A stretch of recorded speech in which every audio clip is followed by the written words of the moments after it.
Hi, I'm Steve Younis. Welcome to the Speeding Bulletin, your Superman news video recapping the events of the week October 16th to October 22nd, 2015. Our top news stories this week included Total Film reveals behind-the-scenes photos from Batman v Superman, Supergirl is featured on the cover of TV Guide magazine, and we have new details and photos from Supergirl's second and third episodes. Let's check out these stories and more in this week's Speeding Bulletin.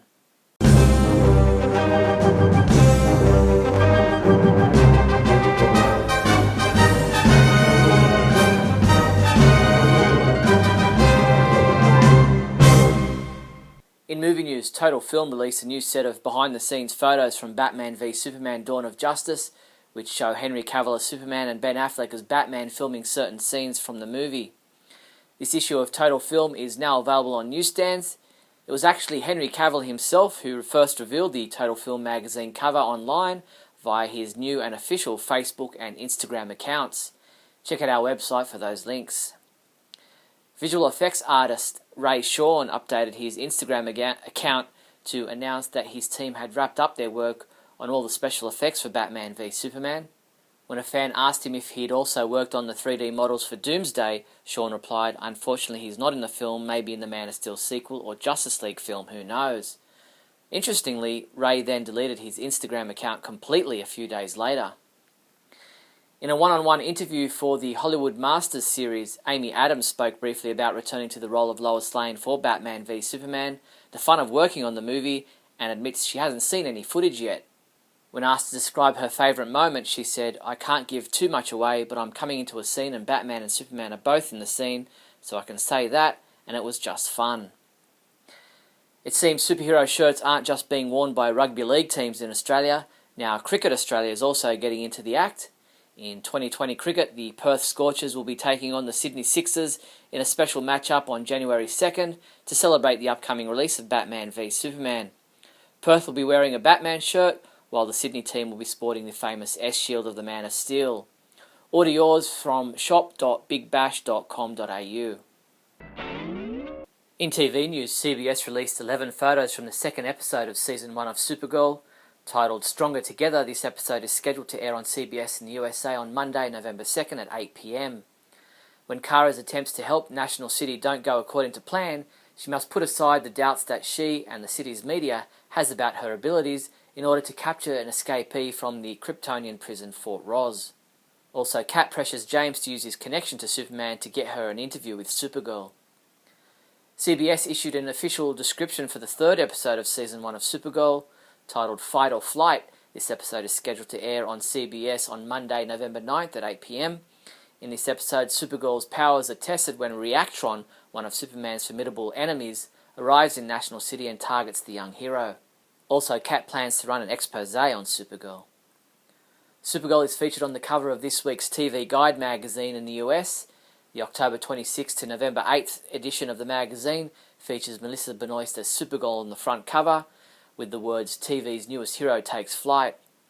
Also head to our website to check out this behind-the-scenes video of Melissa Benoist on the set of her cover shoot for TV Guide.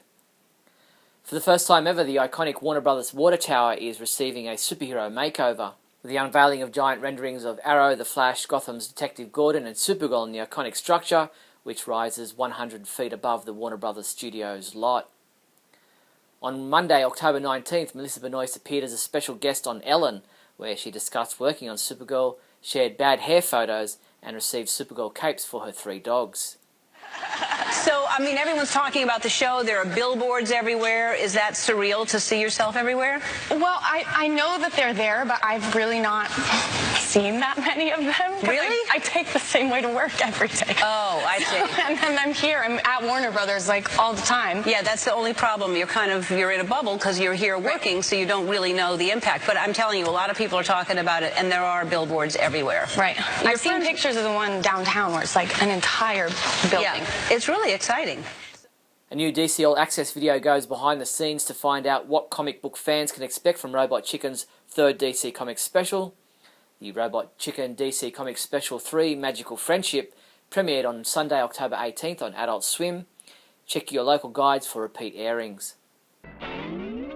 In comic book news, DC Comics announced their January 2016 solicitations this week, and we highlighted for you all the Superman-related comics and products listed.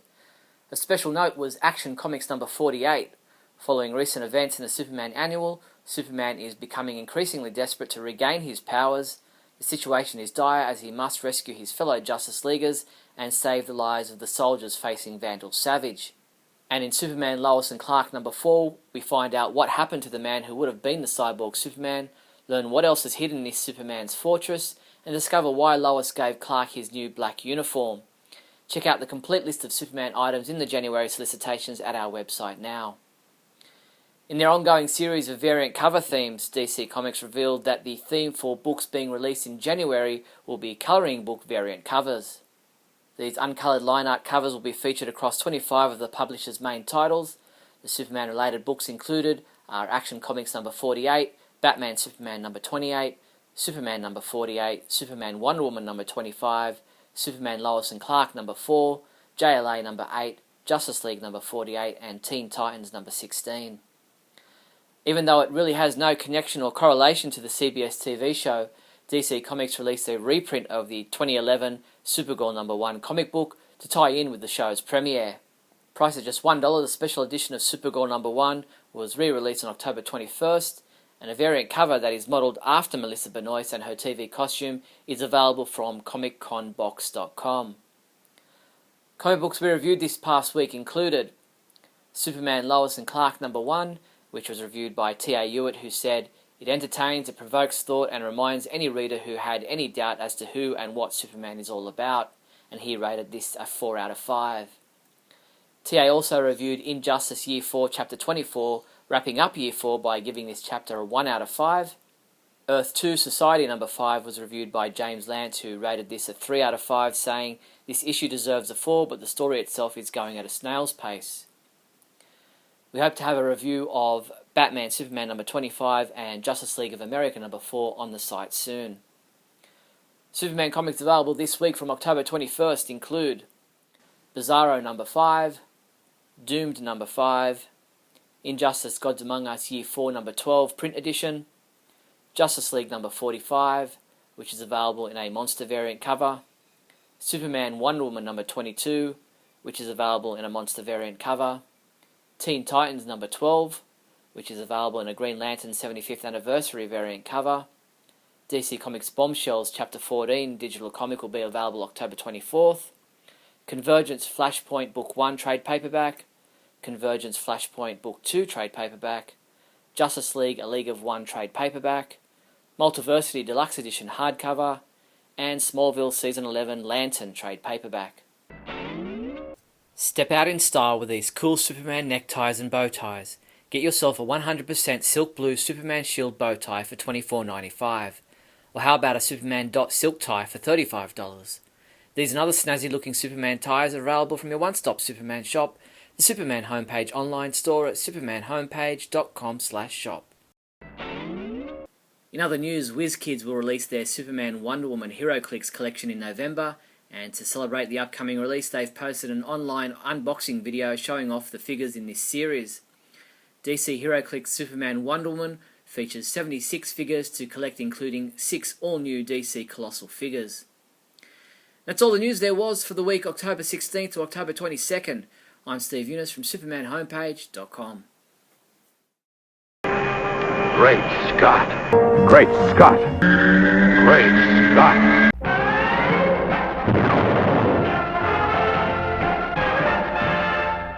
Hello everyone and welcome to another edition of Great Scott. I'm Scotty V and thanks for watching.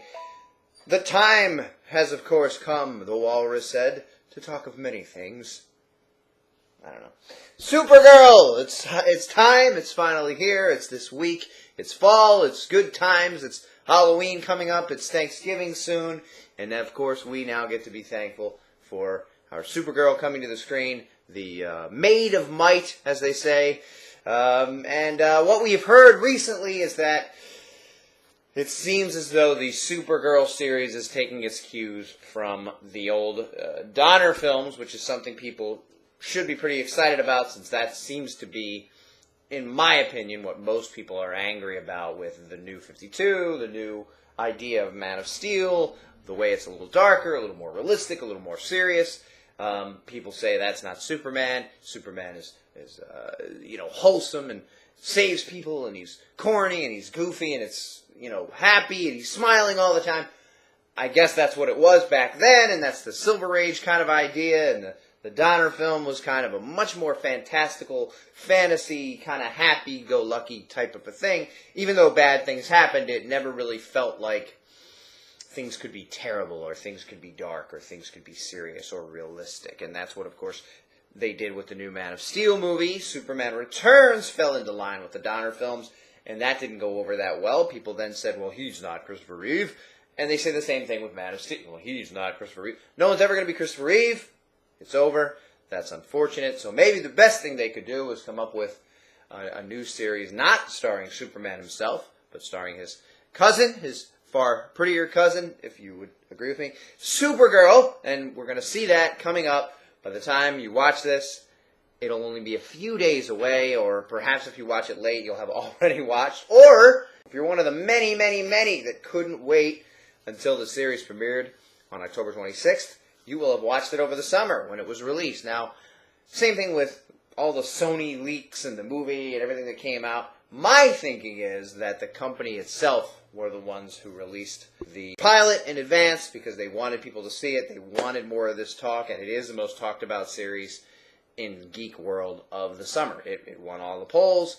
It was the one most people thought about. It was the one that was on most people's minds. It's kind of the same thing with Star Wars. They have enough trailers and things way far into advance that, we just saw the last trailer and we got forever before the movie even comes out. So this is what they do to try and get the thing into people's conscience. They push it into their heads, and then you can't forget about it. So if you've already seen the pilot and everyone in the world's talking about it, or even if you haven't seen it, everyone in the world's talking about it because they already saw it. So now everybody's ready, So it's kind of anticlimactic on Monday because everyone's already seen it. But I myself held off. I didn't watch it. I didn't want to watch it on some computer. I didn't want to watch it however it came out.